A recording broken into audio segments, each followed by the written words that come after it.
guys, welcome back to another video. This video is going to be a pretty laid back, easy video. I'm basically just going to talk about all the mods I've done to my bike and the benefits of them and if I would recommend it. Mod number one is I'm going to go with the brakes. So first thing I did was I upgraded to 203mm rotors when I first got the bike. I was upgrading to all these off-brand, cheap Amazon, Chinese disc rotors, and they all pretty much stunk.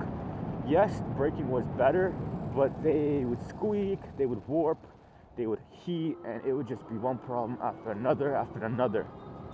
So I've gone through like literally 5 different kind of rotors so I can get the perfect one. I really just wanted one that wasn't so squeaky, right? That was my main goal. I don't care how long it took to get there. That's what I wanted, and I knew that's what I was gonna get. Yes, my 203mm Magura Storm rotors are amazing. I love them so much. Like I said before, these rotors have held up strong. Braking is quiet.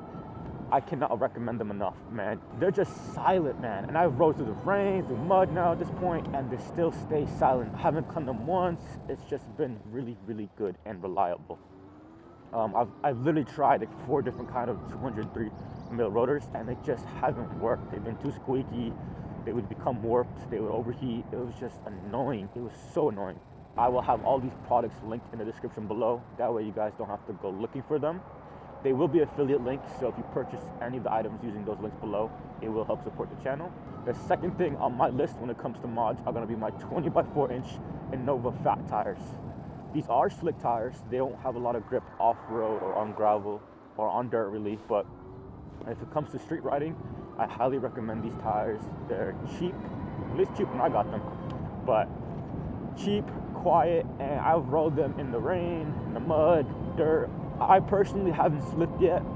Also has a lot to do with the rider. I'm not saying I'm the best rider, but I have been riding bikes pretty much my entire life, so you know, just be more careful when you're riding in the rain. Obviously, you know, they definitely don't corner the best. Don't get me wrong, they're not like these amazing high brand tires that you can just corner all the way, scrape your knee, and they'll still have grip. No, if you try that, you will slip out. But if you're just looking for a nice cheap street tire and you know you're not gonna do a lot of off-roading and you're not gonna do anything crazy, I highly recommend them. Third on my list are gonna be my handlebars. And this was a big thing for me because I absolutely hated the stock handlebars that came on this bike. I don't know why, but to me, they just felt so uncomfortable. I never really liked the whole sway back, like it would sway back like that look. It really just made turning feel weird, cornering feel weird. Just was not a big fan of it at all. So I got these new, I think they're, let me double check the name right now. Mixed Super high rise handlebars. They say high rise, but really they only rise 3 inches. But if you ask me, I think 3 inches is plenty. They do well, they work well. They don't hurt my back.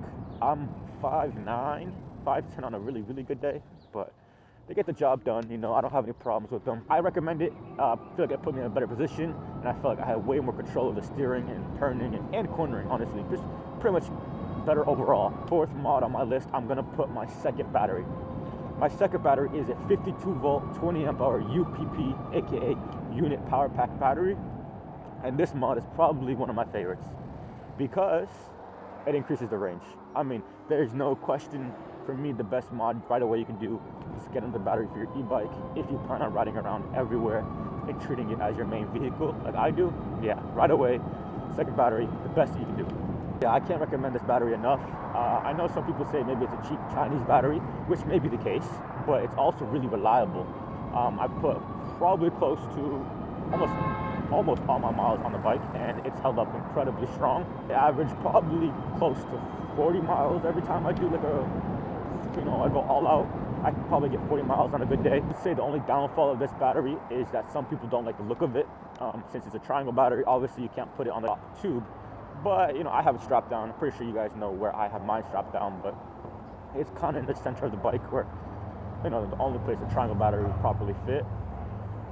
One of the downsides of doing that is you have to use Velcro straps, which can be a little bit, you know, risque, but to me, it's not a problem. For number 5 on my list of mods, I'm gonna go with the battery blender. I do recommend it, but I will say if you just saved up and bought your second battery, maybe wait a little bit until you consider getting the battery blender. it definitely does increase your, in my opinion, increases the range, and I think it does give your bike maybe the tiniest bit more torque. Nothing crazy noticeable, but the tiniest bit. The best reason to get a battery bundle is just the way it's able to draw power from both your batteries at the same time. That way, it's one, it's I think it's healthier for the batteries. It also technically increases your range as opposed to just using one battery, emptying it out, and then using another, you know?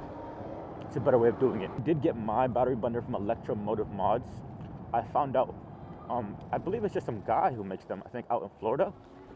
He makes the battery bundles and sells them on his website.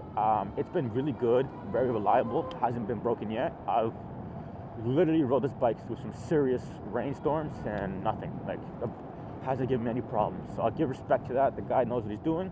It's also made in the USA, so if you want to support your local USA company, I highly recommend it. Let's move on to mod number 6 on the list. I'm gonna go with my rear rack. Okay, this is one I think a lot of people might not care about, but if you do care about, you'll probably be a little interested in. So I recently purchased the rear rack from Area Rider, right? It works just fine. It's strong, it's sturdy, it does the job, no complaints. I can give it literally no complaints. It's a rear rack. It's kind of hard to mess up. It's basically just a piece of aluminum or metal cut into, you know, a rectangular shape to help you allow to attach things to it. In my opinion, it's definitely not the best looking rear rack, but I mean, most of the time, if you have a rear rack, I'm going to assume you're covering things on top of it, so you probably won't see it that much. But other than that, yeah, I mean, there's not much to say. Gets the job done. It's well made. For the looks department, maybe like a 5 out of 10. Definitely not my favorite looking rear rack, but it's up there. All right, guys, let's move on to mod number 7. For me, I'm going to go with my bar end mirrors. I highly recommend them. They are probably, I think, the best looking mirrors, in my opinion. I love the way they look. I love the little bluish tint they have to help stop the glare. They're called bar end mirrors, but you don't actually have to put them at the bar end if you don't want to. I put mine closer to the middle because I think it looks cooler. I also tend to ride a lot in traffic, so this kind of helps with, you know, not hitting anybody's side mirror and able to squeeze through. I like to keep my bars pretty clear. But yeah, I highly recommend them. If you're riding any kind of e-bike, and especially if you're riding in the city, you really got to get yourself some mirrors, because if you can't see what's going on behind you, it's risky. People drive really aggressive out here for some reason. It is what it is, you know. You just got to learn to adapt to it and make it as safe as possible for you to ride, you know. For number 8 on my list, I'm going to go with my phone holder. Now, if you're like me and you use your GPS a lot and you're always getting lost, I cannot recommend the phone holder enough. The specific brand I'm using is GUB. I think it's called GUB, something like that. It's a really reliable phone holder. I probably dropped my bike a couple times by accident and the phone holder is held on. It's pretty simple. It's this one right here. You know, just screw it to make it tight, and you just unscrew it to make it not tight. Pretty simple. It does come with like a rubber piece you put on the back of it, so it kind of grips your phone that way. I would recommend using that as well. I don't use it just because I'm doing DoorDash, so a lot of times I don't have the time to just set that thing back up and put it back on. So what I'll do is I'll just take it off, unscrew it, and screw it back on. That's what I do. I don't recommend you do it that way, but if you want to, it's your phone, it's your money, by all means go for it. Especially if you're doing food delivery. If you're doing food delivery and you're still holding your phone, you are playing really risky, because all it's going to take is one bump while you're holding your phone to just completely lose control of the bike, and you're going to go down. So don't recommend doing it. Plus, you don't want to be looking down on your phone or doing this. Just don't do none of that, please. Don't play games with your life like that, you know. Don't risk it. Just get a phone holder. I think this one was like 20 bucks when I got it, so for 20 bucks you could save your life, so I highly recommend it.